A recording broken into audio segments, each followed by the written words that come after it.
dan telah memberikan kita kesehatan dan keberkahan sehingga kita masih sempat melaksanakan kegiatan yang sangat sakral pada hari ini. Dan tak lupa juga kita kirimkan selawat beserta salam kepada Nabi Muhammad SAW, Nabi yang menjadi suri teladan bagi kita semua, Nabi yang telah membawa risalah kebenaran, meninggikan derajat perempuan dan menjadi pelopor bagi kaum-kaum yang tertindas. Baik, sebelumnya saya ucapkan permohonan maaf mewakili seluruh umat waktu dan yang terhormat juga seluruh pemerintah daerah, pemerintah desa dan seluruh umat waktu yang sempat hadir pada hari ini. Jadi izinkan saya menjadi representatif untuk umat waktu menyampaikan tentang sejarah singkat. Saya hanya membacakan tentang sejarah singkat Leta itu sendiri.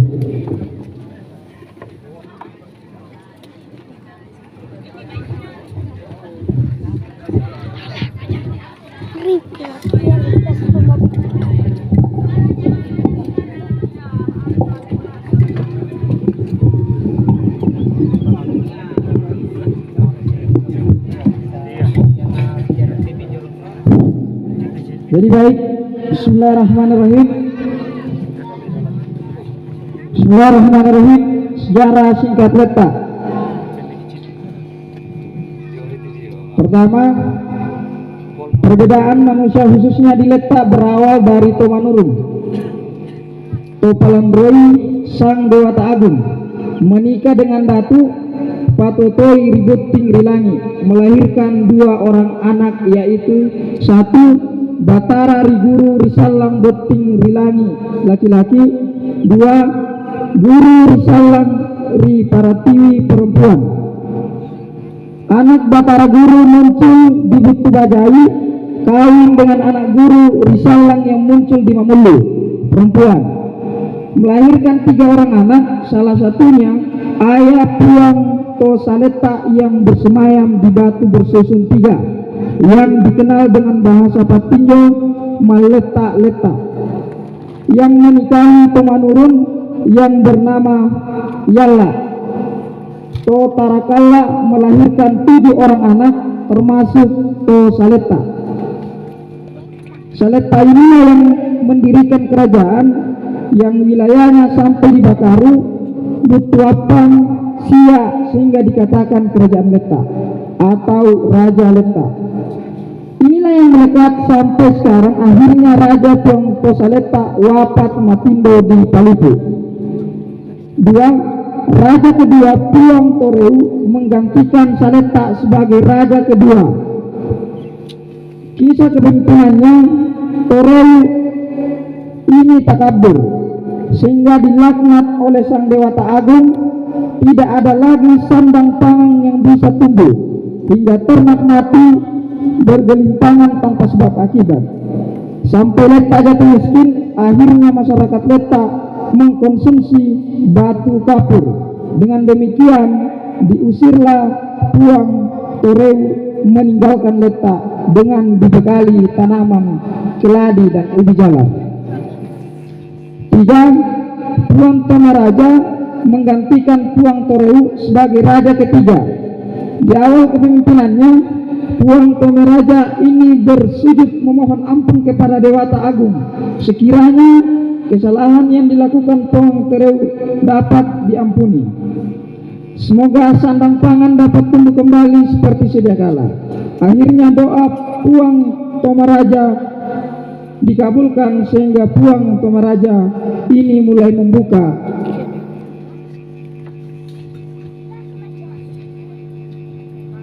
persawahan yang pertama di Leta meskipun masih terbatas.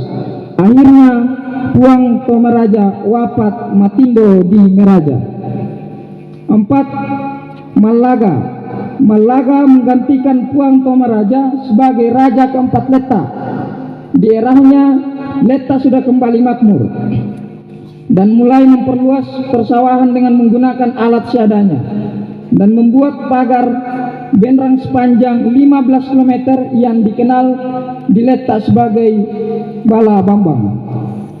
Malaga ini mulai beraliansi dengan kerajaan Goa dan membentuk kesatuan yang biasa disebut Pedersi 7 Mas Sendreng Pulu. Bahkan salah satu pemimpinnya adalah Leta. Akhirnya Malaga wafat Matindo di Wila. 5. Tuadeng Puang Lomba menggantikan Malaga sebagai raja kelima yang mendirikan 3 rumah. Salah satunya dikatakan bola tangga dan bola biring yang masing-masing berbeda fungsinya, sehingga dikatakan bahwa Lomba adalah induk susuan. Di akhir kepemimpinannya, Arung Palaka bersama sekutunya datang di wilayah Mas Sendreng Pulu mencari dukungan untuk ikut berpartisipasi berperang melawan kerajaan Goa. Namun Leta menolak, di mana Leta masih berkiblat ke kerajaan Goa.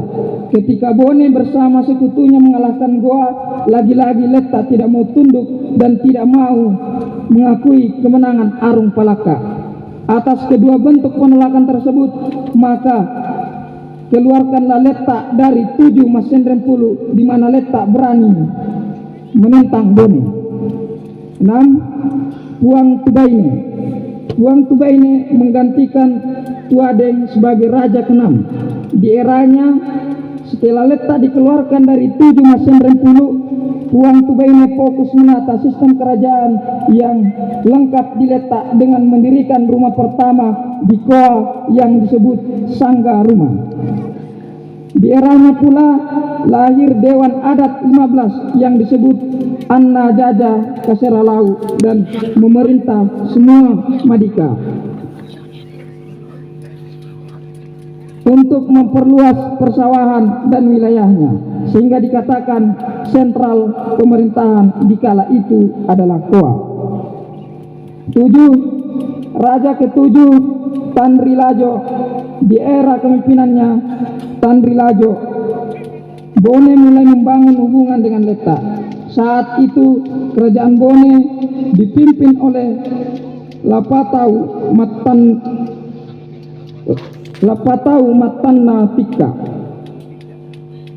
Lapatau Matanatika mengadakan arena sabung ayam yang dihadiri semua raja-raja di seluruh Celebes. Datanglah kedua utusan Bone mengundang Leta untuk ikut berpartisipasi dalam arena sabung yang ayam tersebut, dan sekaligus Leta diundang sebagai tamu kerajaan. Dengan demikian, Raja Leta berangkat ke Bone dengan membawa ayam Bakamat Tamuna. Sampai di sana terjadilah perkelahian ayam dari salah satu kerajaan. Akhirnya Bakamat Tamu menundukkan lawannya tanpa mengalami luka sedikit pun. Di sore hari, Raja Leta melanjutkan perjalanannya ke Kraton Bone menghadiri undangan sebagai tamu kerajaan. Terjadilah kesepakatan hubungan kedua raja, meskipun dalam perjalanannya hubungan tersebut mengalami pasang surut. Ketika Raja Leta beranjak kembali, ditawarilah beberapa cenderamata, termasuk bibit padi dari Arung Pone sebagai bukti terbangunnya hubungan kedua raja.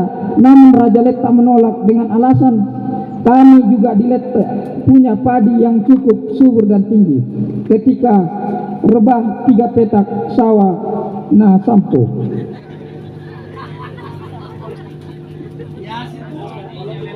Suatu ketika Arung Pone mengingat penuturan Raja Leta terkait padinya. Raja Bone pun mengutus 3 orang prajurit untuk meminta bine pada padi dalam bahasa Bugis. Disinilah mulai memburuk hubungan antara Leta dengan Bone yang menimbulkan malapetaka dengan Leta yang dipicu oleh kesalahpahaman atas perbedaan bahasa antara Baine dengan Bine, di mana Baine dalam bahasa Leta adalah istri, sedangkan Bine dalam bahasa Bugis adalah bibit atau benih. Atas kesalahpahaman bahasa tersebut terbunuhlah dua utusan Bone. Satu orang yang selamat melarikan diri untuk menyampaikan ke Arung Pone mengenai kronologis apa yang dialami bersama kedua teman yang telah terbunuh. Dengan demikian, masuklah pasukan beta yang tergabung oleh Bone, Sopeng, Wajo, dan Sidenreng yang kala itu letak dalam keadaan kosong. Langkah ini diambil oleh Arung Pone karena dinilai perlakuan Raja Leta atas terbunuhnya kedua utusan itu merupakan bentuk penghinaan bagi Bone yang berkuasa di masa itu.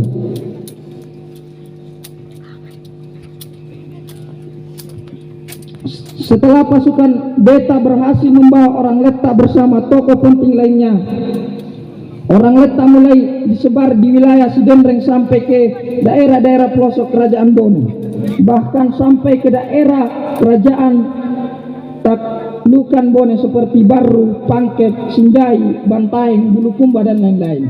Sementara pembicara Salasae dan satu anak yang masih muda belia ditahan secara terpisah di Keraton Bone. 8. Puak Kalibo alias Puak Beteng menggantikan Tandilajo sebagai raja ke-8. Di eranya cucu Raja Leta, Sapia Madara Takku yang dinikahi Mangkau Bone ke-22 Puatta La Tamas Songe.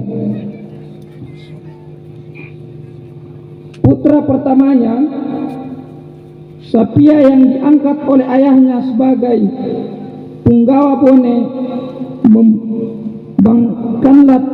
membangkanlah tiga kerajaan kecil tidak mau tunduk kepada Arung Pone dengan alasan tidak sepantasnya putra satu Sapia menyandang gelar punggawa Bone karena ia adalah anak beta. Karena merasa dipermalukan dan mendengar saran dari ibunya agar mengundang pamannya dari Leta ke Bone, Puak Kalibo bersama panglima perangnya Puak Kalobong untuk membuktikan bahwa apa yang pernah dilakukan oleh Bone ke Leta, kita juga mampu melakukan hal yang sama. Dengan demikian, berangkatlah Puak Kalibo bersama panglima perangnya Puak Kalobong.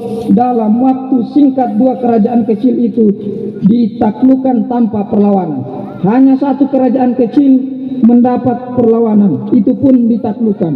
Oleh sebab itulah tiga kerajaan kecil itu yang membangkang sekaligus di hadapan Arung Pone, lahirlah satu gelar, satu julukan oleh Raja Leta, yaitu Mapesona, artinya apa yang engkau inginkan, dan Talu Tombina, artinya tiga kerajaan kecil yang ditaklukkan. Ketika ditanya Puak Kalibong alias Puak Beteng, apa yang engkau inginkan, Puak Kalibong menjawab, ingin membawa Boco atau Bone Macawe di Leta. Namun Puak Kalobong sebagai panglima perang menolak dengan alasan memusuki baja-baja dengan mesin rempulu. Dijawab Puak Kalibo, kenapa kita takut? Puak Kalobong menjawab, akan berdampak buruk bagi anak cucu kita. Biarlah bisa Wito Bone Macawena Leta. Kembali Raja Leta ingin pengakuan ditambahkan oleh Mangkau Bone menyatakan atas perjuangan Leta, Bone mengutus perwakilan di Sawito menjadi Bone Macawena Leta. Disinilah baru terjalin hubungan mesra Leta dengan Bone. Atas kekecewaan Puak Kalibo, dia menolak menerima gelaran dan julukan itu. Disandanglah Puak Kalobong Mapesona Talu Tombina. Arung Pone kembali bertanya kepada Mapesona Talu Tombina, apa yang engkau inginkan? Talu Tombina menjawab, tuo tamate malolo pulana. Arung Pone tidak mengerti apa yang dimaksud oleh Mapesona Talu Tombina. Dimusyawarahkan dalam keraton. Akhirnya muncullah satu ide bahwa mungkin ilmu yang dimaksud. Arung Puani bertanya kembali, apakah betul itu ilmu? Talu Tombina menunjuk Al-Amin yang baru saja ia dengar azan dan mengaji. Direlakanlah Al-Amin dibawa ke letak dengan tujuan menyempurnakan agama Islam dan mengadakan pengajian. Dengan ketentuan apabila sudah ada muridnya yang bisa mengajarkan pengajian, Al-Amin dipulangkan. Akhirnya Arung Letak kembali bersama pengawalnya dengan membawa Al-Amin, namun Puak Kalibo tidak lagi terus ke Letak karena kecewa ingin menerima Bocok di Letak. Bocok do Letak. 9. Mapesona Talu Tombina diangkat sebagai raja ke-9 setelah kembali dari Bone, menggantikan kakak sepupunya Puak Kalibo yang biasa disebut Puak Beteng.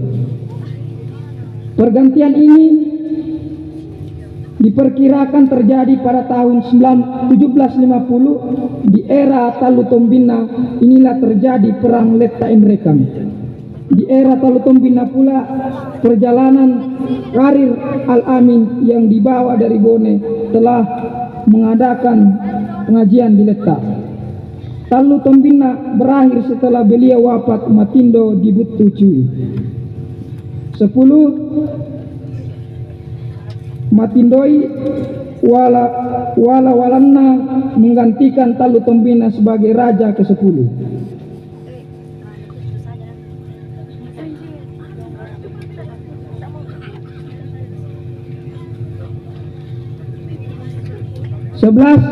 Daeng Matepu menggantikan ayahnya Matindoi Walanna sebagai raja ke-11 yang merupakan anak ke-9 dari Pakeng.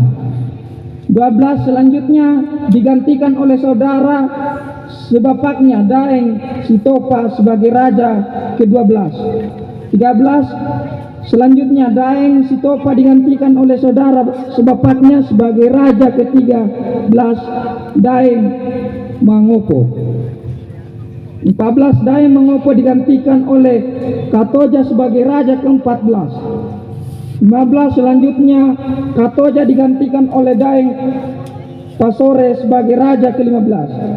Daeng Pasore digantikan oleh Daeng Paleo sebagai raja ke-16 ketika Daeng Paleo meninggalkan Letak hijrah ke Baru.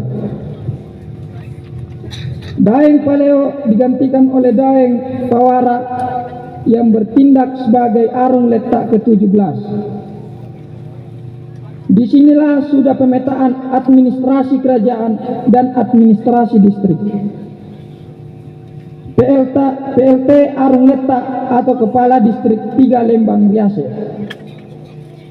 1. Tawakal PLT Arung Letak atau Kepala Distrik Talu Lembang Riase pada saat ayahnya Daeng Pawara Arung Letak berangkat menunaikan ibadah haji ke Tanah Suci.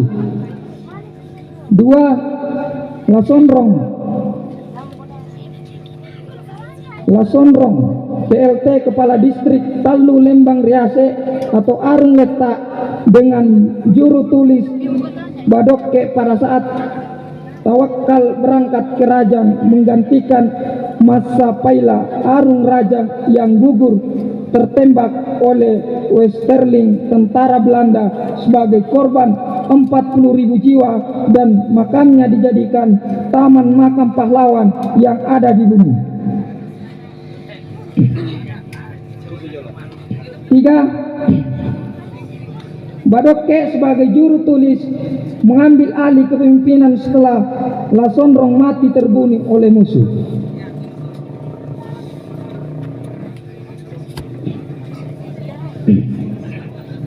Badokke melaksanakan berdasarkan sistem pemerintahan NKRI sehingga meletakkan jabatan PLT Arung Letak dengan cara menyerahkan dokumen kerajaan pada Tawakal Arung Rajang dan masih tetap melaksanakan tugas Kepala Distrik Talu Lembang Riase sampai terbentuknya Kabupaten Daiti 2 Pinrang tahun 1960. Desa Letak tahun 1963, bekas wilayah kerajaan Letak dibagi menjadi 2 desa, yaitu 1 Desa Letak yang dipimpin oleh Puang Dua Jangke sebagai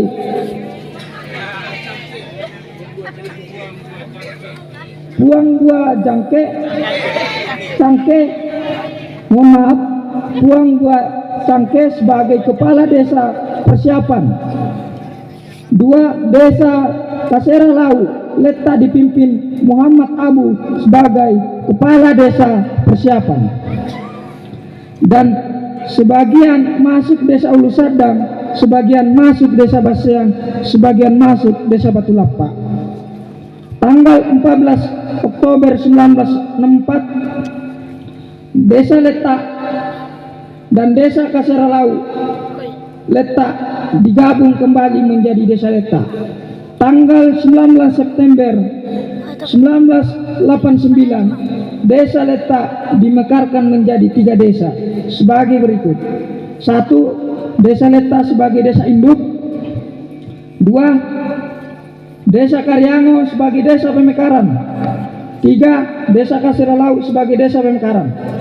Daftar nama-nama kepala desa Letak: Haji Puang Dua Jangke Cangke tahun 1963 sampai dengan 1983. 2 Hasan Parigi tahun 1983 sampai dengan 1993. 3 Amin Aca tahun 1993 sampai dengan 2002. 4 Sirajuddin tahun 2002 sampai dengan 2015. 5 Hasan Hasim tahun 2015 sampai sekarang.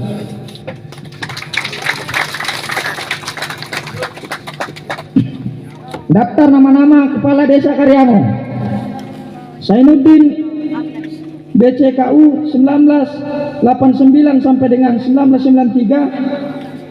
Mas'ud tahun 1993 sampai dengan 1996.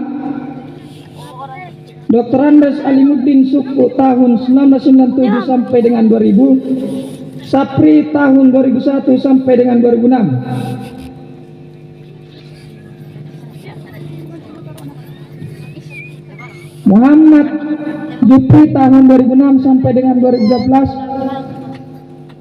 Abdul Rahim tahun 2012 sampai dengan 2017. Muhammad Jafar tahun 2019 sampai sekarang.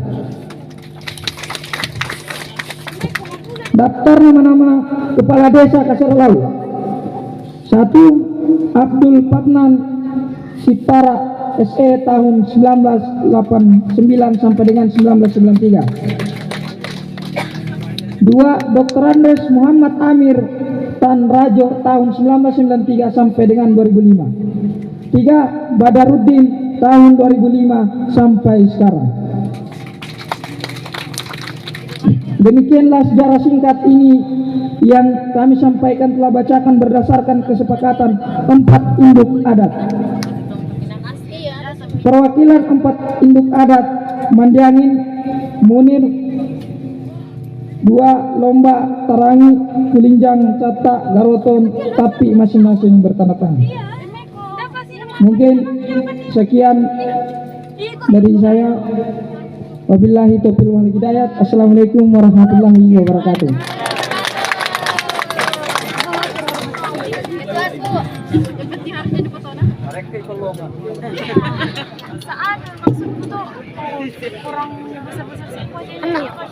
Luar biasa. Jadi sekaligus saya selaku MC mohon aplaus untuk Bapak Ibrahim tentang sejarah Letak.